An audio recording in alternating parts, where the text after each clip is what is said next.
Monsieur le Président de la République française, notre hôte, Monsieur le chef d'État et de gouvernement, Mesdames, Messieurs les ministres, Monsieur le Président de la Commission de l'Union africaine, Monsieur le Président du Conseil d'administration de Gavi, Mesdames, Messieurs les ambassadeurs, distingués invités, Mesdames et Messieurs. Je voudrais tout d'abord remercier les autorités françaises pour l'accueil chaleureux et l'hospitalité qui nous ont été réservés depuis notre arrivée à Paris. Je suis heureux de me joindre à vous aujourd'hui pour participer à cette campagne de mobilisation pour la souveraineté et l'innovation vaccinale dénommée Lancement de l'accélérateur africain de fabrication de vaccins. Je félicite vivement les organisateurs de cette rencontre, Gavi, l'Alliance mondiale pour le vaccin, l'Union africaine à travers le Centre de contrôle des vaccins CDC Africa et notre hôte, la France, pour leurs efforts au service de la santé publique.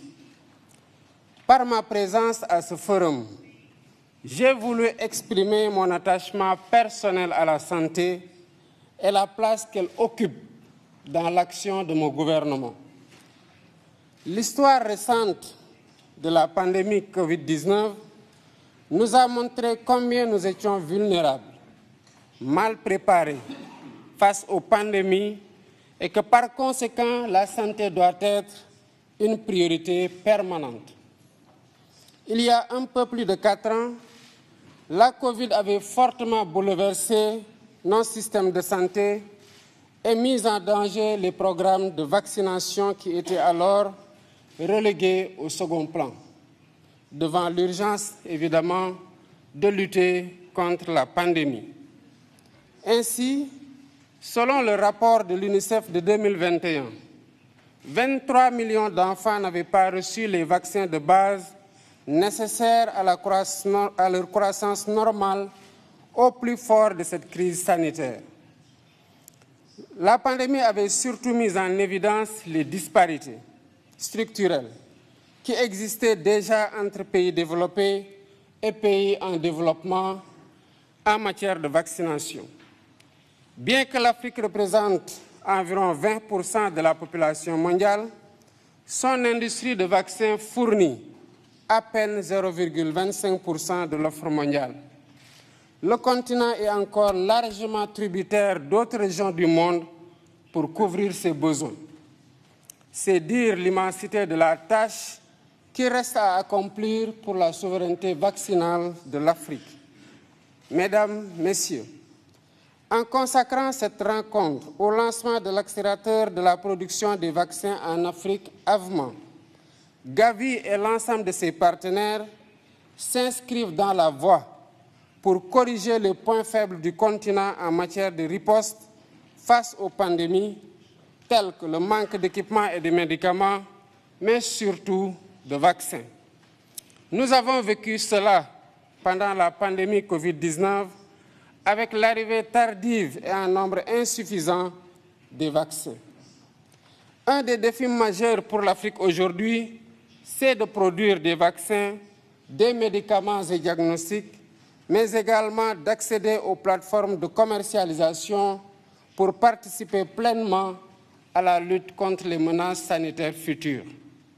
C'est une volonté politique de l'Afrique et nous invitons tous les partenaires à soutenir cet agenda qui constitue une priorité au même titre que les autres priorités liées notamment aux situations de guerre ou de changement climatique. L'Afrique a les capacités de production locale de vaccins. Des pays pionniers s'y sont engagés, dont le Sénégal avec l'Institut Pasteur de Dakar. Je rappelle que cet institut existe au Sénégal depuis un siècle et qu'il a une expérience quasi centenaire dans la fabrication de vaccins. L'Institut Pasteur de Dakar a fabriqué son premier vaccin contre la fièvre jaune en 1937. Ce même vaccin a reçu la préqualification de l'OMS en 1966. donc depuis plus de 50 ans.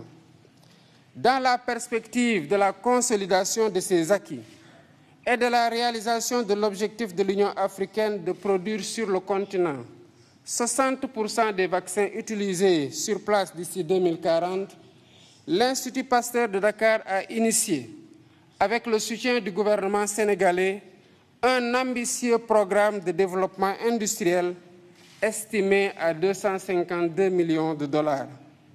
Ce programme vise à maîtriser toute la chaîne de valeur en matière de production pharmaceutique, depuis l'identification des besoins jusqu'à l'utilisation des produits par les bénéficiaires. La réalisation de ces infrastructures et l'acquisition des équipements sont en cours de finalisation.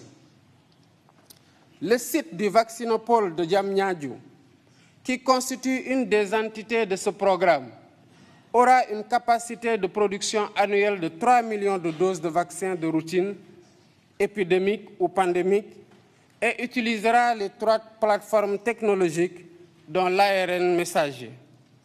Pour encadrer toutes ces initiatives, le Sénégal a déjà mis en place l'Agence nationale de réglementation pharmaceutique, qui s'est beaucoup employée pour atteindre les phases de maturation et d'homologation requises.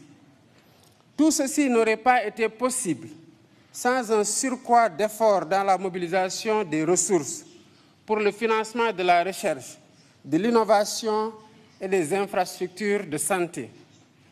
Je remercie à ce sujet les pays, institutions et organismes partenaires, au premier rang desquels figure Gavi, pour le soutien qu'ils apportent au Sénégal, en particulier dans les efforts de promotion du vaccin et de la vaccination. Notre partenariat avec Gavi, il faut le souligner, nous a valu beaucoup de résultats positifs. Merci, M. Barroso, pour ce soutien constant. Il a beaucoup contribué à l'efficience de notre programme national de vaccination et à la lutte contre la mortalité infantile. Contre la mortalité infantile et précoce. Je sais que Gavi fait la même chose dans d'autres pays avec des rendements aussi appréciés en matière de prévention sanitaire, de prise en charge médicale adéquate et de lutte contre la mortalité précoce. En tant que pivot essentiel de la solidarité et en reconnaissance des immenses services qu'il rend aux pays bénéficiaires, Gavi mérite le soutien continu de la communauté internationale. C'est la raison pour laquelle, en ma qualité de président de la République du Sénégal, je lance un appel à tous les pays et institutions partenaires afin qu'ils contribuent généreusement à la reconstitution des fonds de Gavi pour la période particulièrement de 2026 à 2030. Soutenir le financement de Gavi, c'est aussi investir stratégiquement et à un rythme plus soutenu dans la protection de nos enfants, des générations actuelles et futures. Je serai engagé dans cette campagne pour Gavi et je vous invite tous. Ensemble, mobilisons-nous. Je vous remercie pour votre aimable attention.